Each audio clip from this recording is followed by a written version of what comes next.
Meet Sarah. Sarah is a proud, self-proclaimed productivity geek. Sarah loves to tinker around with her Notion, read popular self-help books like Atomic Habits and The 4-Hour Workweek, and is endlessly fine-tuning her morning routine with meditation, cold showers, and focused visualization sessions. Yesterday, instead of scripting an important video, Sarah spent 6 hours time blocking the perfect schedule in her Google Calendar that would help her find time to script more videos. She still hasn't started writing her script, but her calendar looks pretty, so she can rest easy knowing that her life is at least in perfect working order. Wait, that's not Sarah. Isn't she that girl from YouTube? Alright, you caught me. It's Wesiano, welcome back to the channel. I have a confession. Even though I may have so cleverly fooled you with my disguise here, I actually have a lot in common with Sarah. Back in high school, I wanted to do it all. I was that kid who wanted to travel the world, start a family, launch a business, write a book, become a black belt, have a great career, literally everything.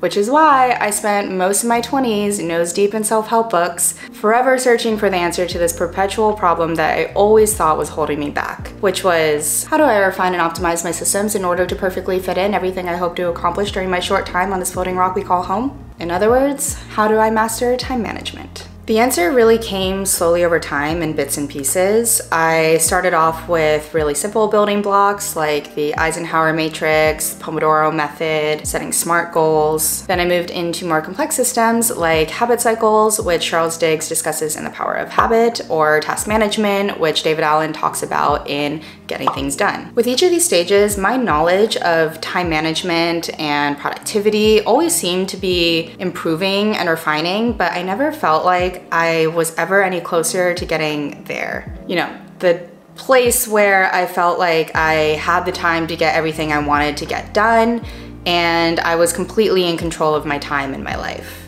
For the better part of a decade, that elusive feeling of control of my time always seemed just beyond my grasp. And then I read this. 4,000 Weeks, written by Oliver Burkeman, is a book based around the idea that us humans, on average, really only have about 4,000 weeks to live. Now, there are a lot of really useful philosophies and ideas that this book goes into depth discussing, but my favorite passage that I think really summarizes the ethos of this entire book is that nobody in the history of humanity has ever achieved work-life balance. The day will never arrive when you finally have everything under control. When the flood of emails has been contained, when your to-do lists have stopped getting longer, when you're meeting all your obligations at work and in your home life, and when the fully optimized person you become can turn, at long last, to the things life is really supposed to be about.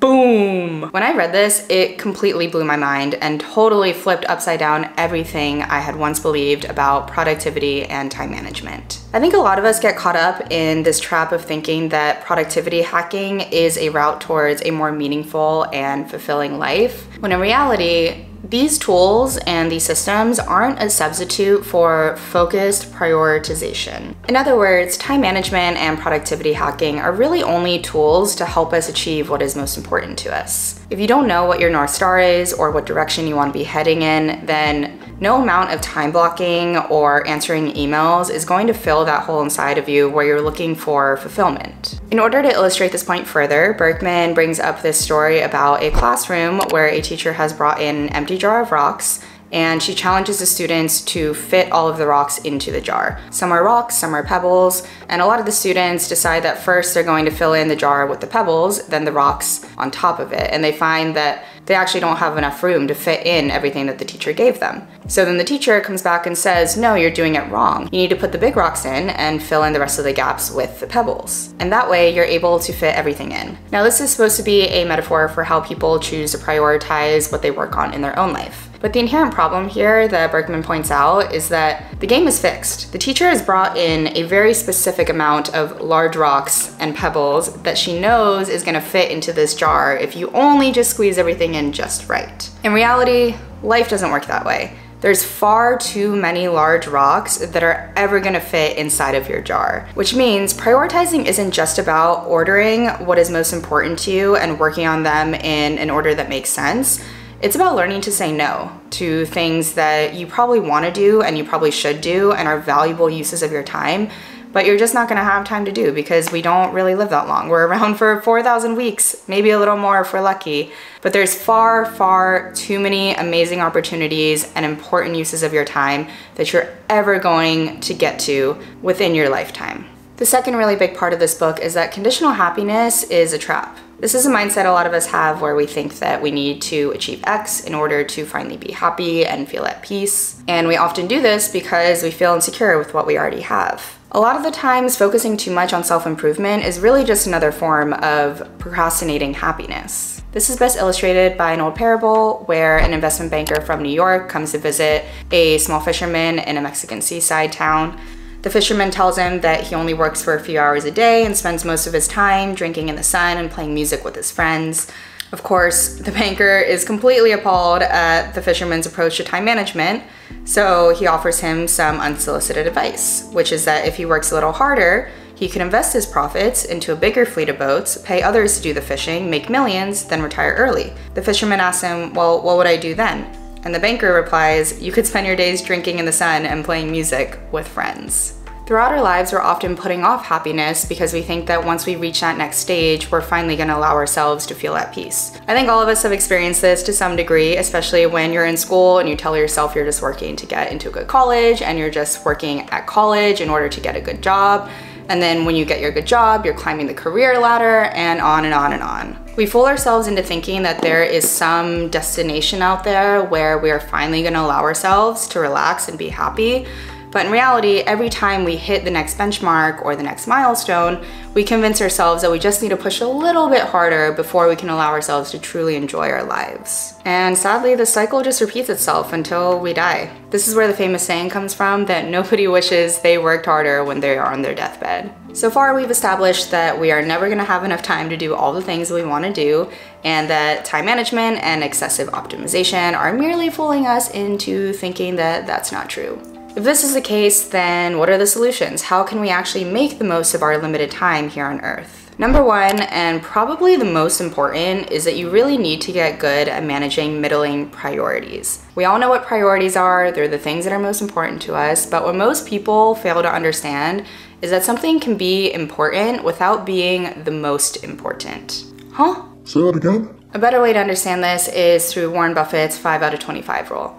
I think this is actually fake, but the concept is still true. Buffett suggests that in order to determine our priorities, we should write a list of the 25 things that we'd most like to accomplish in our lifetime. Then circle the top 5.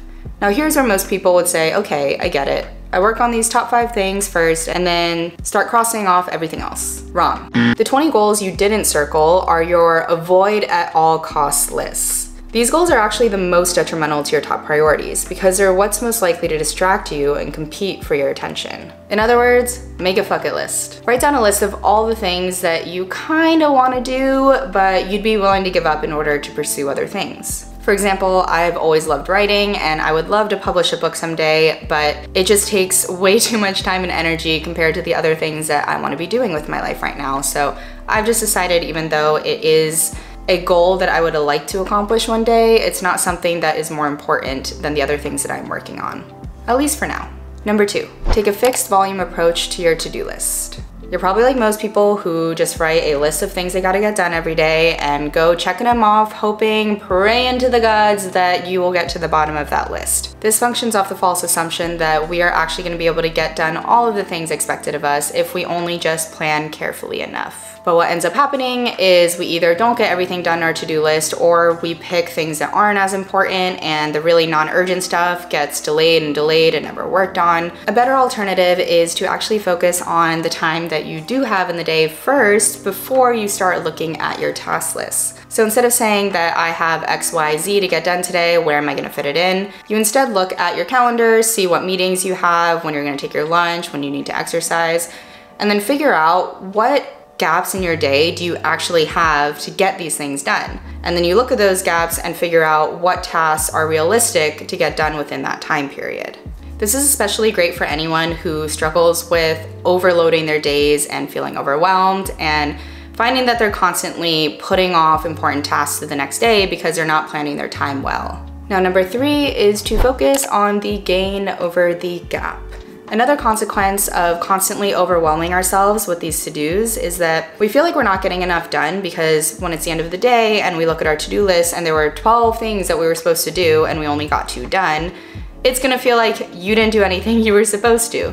But in reality, if you got 2 important things done, that's a really good step forward. You actually did something that day.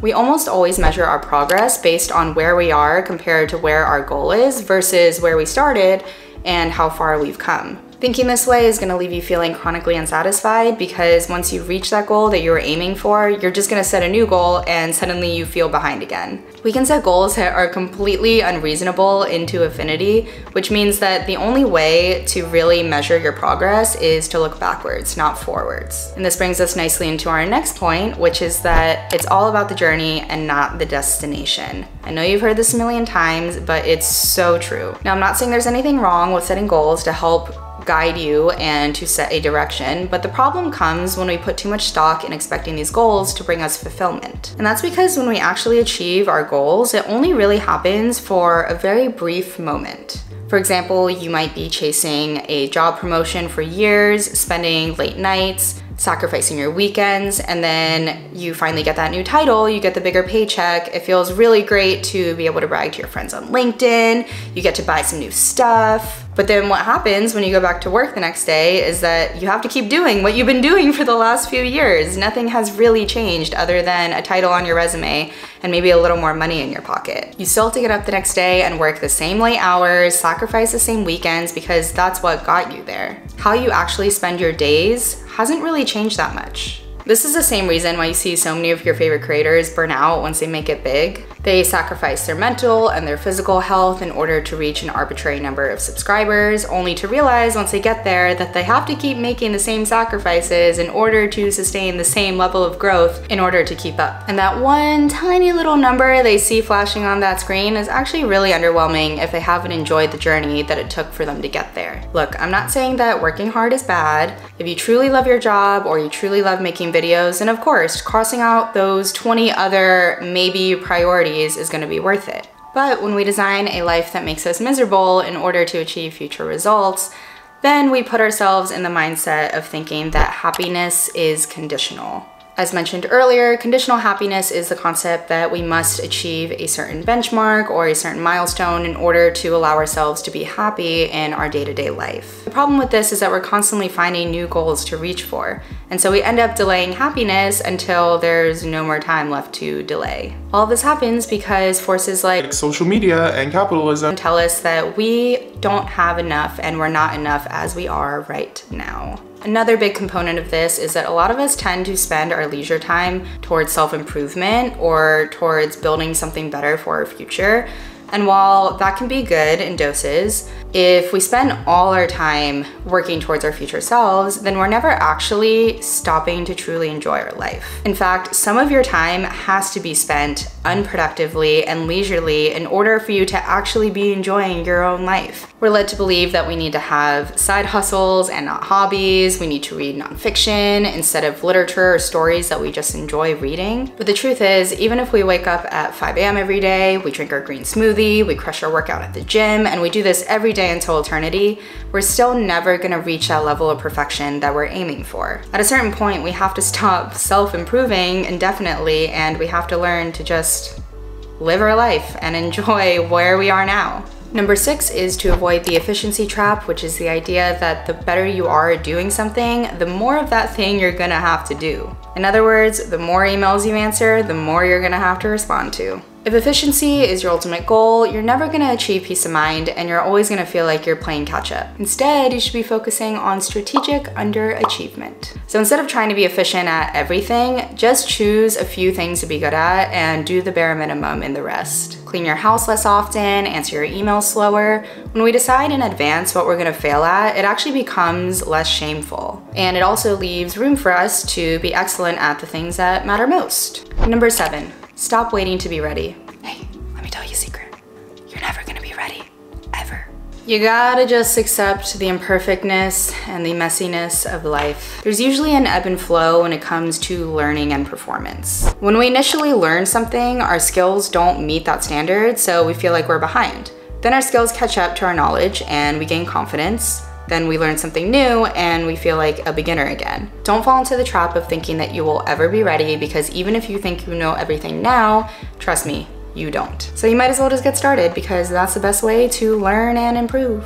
Number 8, accept that you will never know the meaning of life. I'm telling this to myself because I still haven't quite figured this one out. I always felt really lost. In fact, I still feel really lost because I could never quite figure out what my purpose was. Of course, I'd have a purpose in the moment, like graduating college or securing my first job, saving up to travel the world.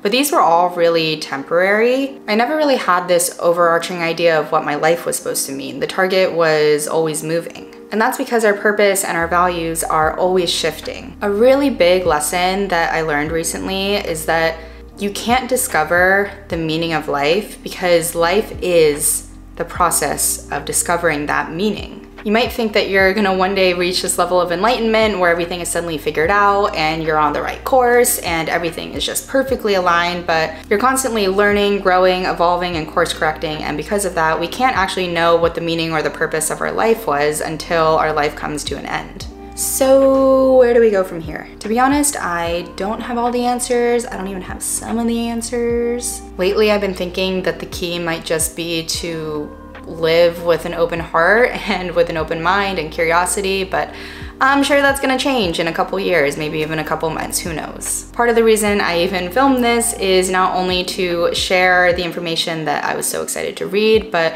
also to articulate and start to figure out how I want to go from being this former productivity geek and where I'm going to start living my life in the future. And I hope you were able to take something away from this as well. If you like this video, give it a big thumbs up and hit the subscribe button if you want to see more videos like this. But otherwise, that's all for this week. I'll see you in the next one. Bye.